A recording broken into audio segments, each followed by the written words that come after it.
ایک بات نوٹ کر لیجئے کہ عبادات میں چراغاں اور عبادات میں قندیلیں روشن کرنا، چراغ جلانا یا چراغاں کی کوئی بھی شکل اختیار کرنا کسی طور ثابت نہیں۔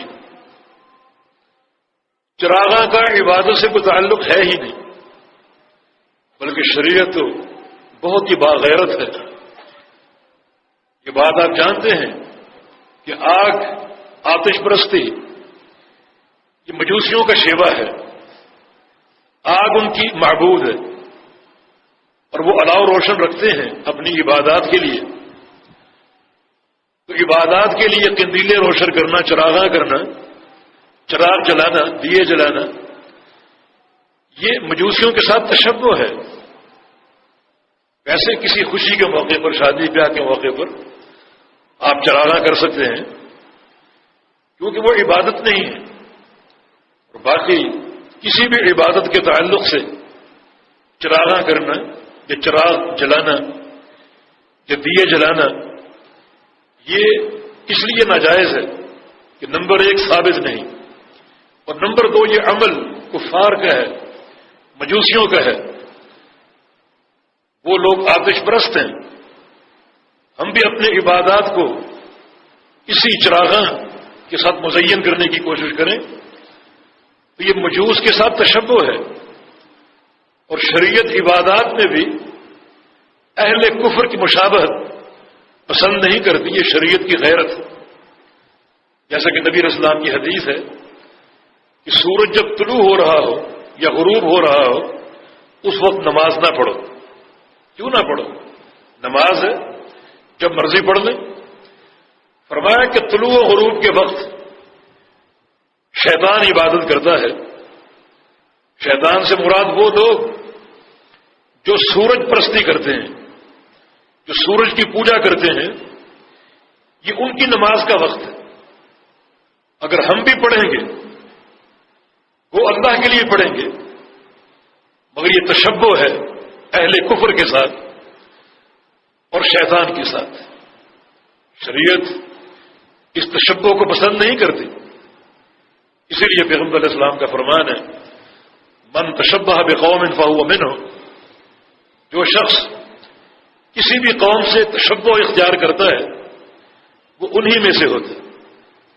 اور پیغمبر علیہ السلام کی حدیث ہے المرء مع من احب، انسان قیامت کے دن اسی کے ساتھ ہوگا جس کے ساتھ محبت کرے گا۔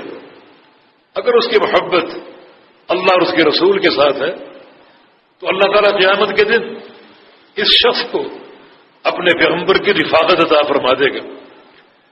اور اگر اس کی محبت کسی بھی شخص کے ساتھ ہے، کسی بھی انسان کے ساتھ ہے، جو مرضی اس کا منہج ہو، تو اللہ تعالیٰ قیامت کے دن اس کا حشر انہی کے ساتھ فرما دے گا۔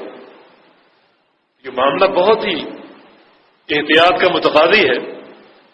عبادات کے تعلق سے ضرورت سے زیادہ چراغاں، الاؤ روشن کرنا یا چراغ جلانے اور دیے جلانے کا اہتمام کرنا کسی طور ثابت نہیں۔